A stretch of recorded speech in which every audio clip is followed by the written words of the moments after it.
All right, good afternoon. I will be speaking in English, so if you don't understand German, here's your opportunity, or one of them. I'd like to talk a little bit about where we've gotten in the last few years as a movement, and imagine a little bit how we can get further. So 4 years ago today, the Landgericht here in Köln, the district court, handed down a ruling that invigorated the genital autonomy movement. It provided a precious dose of hope for a future when the state would actually intervene to protect the fundamental right of children to genital integrity. A mere 7 months later, however, the Bundestag, the parliament, chose political expediency over respect for human rights, passing the so-called Beschneidungsgesetz, the circumcision law, officially sanctioning the cutting of boys across the country. Now, this type of progress has characterized much of the recent history of our movement. 2 steps forward, 1 step back. It was reminiscent, for example, of an effort to ban male genital cutting in San Francisco in 2011. Local residents collected the necessary signatures for a referendum, only to have the effort blocked by a judge, and subsequently the California legislature made it illegal for any such referendum to go forward in the state. But despite these emotionally charged and highly publicized setbacks, these last few years have also borne witness to much steady progress. While various legal, political, and medical institutions have largely failed to challenge the status quo, individuals and certain intactivist organizations have worked very hard to ensure that more people than ever have access to objective information on circumcision, on the functions of the foreskin, etc.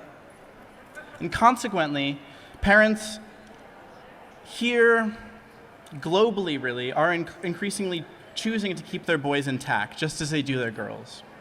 As a Jewish American, I'm particularly proud of the Brit Shalom movement, in which some Jewish parents even are choosing to forego a procedure for which there's an unimaginable amount of pressure within the community, and to welcome their children into the community with no act of violence. All right? But this story of progress, unfortunately, is not universal. Even as circumcision rates drop across the Anglophone world, where the procedure was medicalized in the 19th century originally, a new wave of medicalization has begun.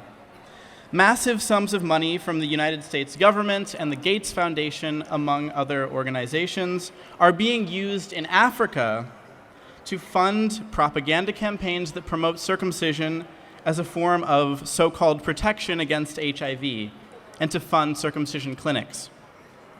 This institutional support for genital cutting in southern and eastern Africa continues despite the fact that the idea that circumcision protects against HIV has been thoroughly debunked by demographic studies.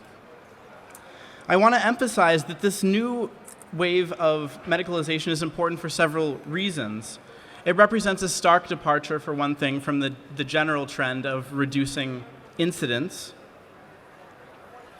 It's also problematic for the self-framing of intactivism, I believe.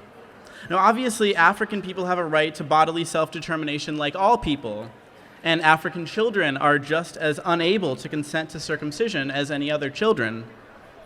But we have to remember that these circumcision campaigns do not only target minors, they also target adults. Now, one can go one of 2 directions, so to speak. On the one hand, one can say, well, intactivism is only concerned with children, right? They're the only ones who aren't able to consent to the procedure. And such an answer is easy, and it's straightforward, and it allows us to maintain the framing of the project of intactivism in terms of individual rights and consent. Personally, however, I find such an angle dissatisfying.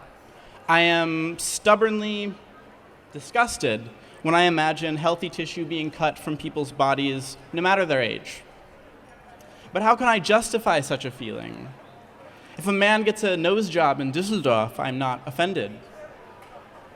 Should we chalk this up to an irrational obsession on my part with a male member? Or worse yet, do I harbor some concealed racism that makes me infantilize African men, failing to respect their autonomy?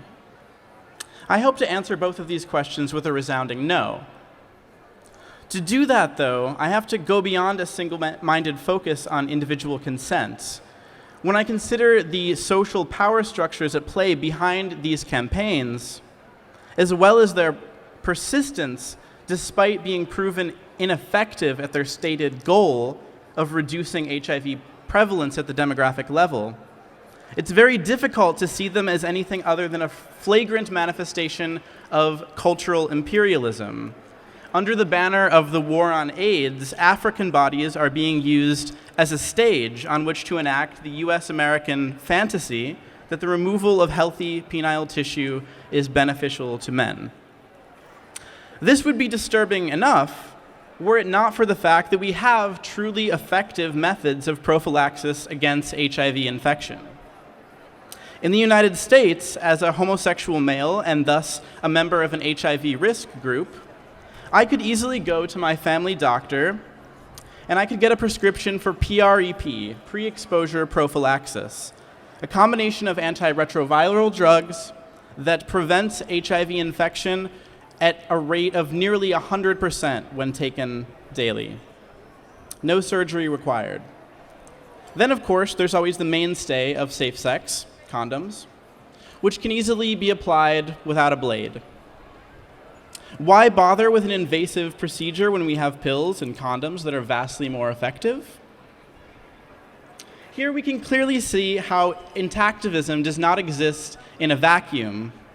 The unjustified deployment of circumcision in Africa is deeply interconnected with every other aspect of the fight against HIV/AIDS, including, for example, the concurrent deployment of PrEP and condoms. To understand one aspect, it is necessary to understand the others. And furthermore, to be truly concerned with one must also be concerned with the others. In exactly the same vein as I want to see an end to mass circumcision drives in Africa, I also want to see equal access to safe and effective healthcare interventions on the continent. I am just as much for these effective interventions as I am an intactivist. In fact, I would argue that intactivism is nothing more or less than one aspect of an adequately articulated concern for universal human rights. Human rights cannot really be separated from one another.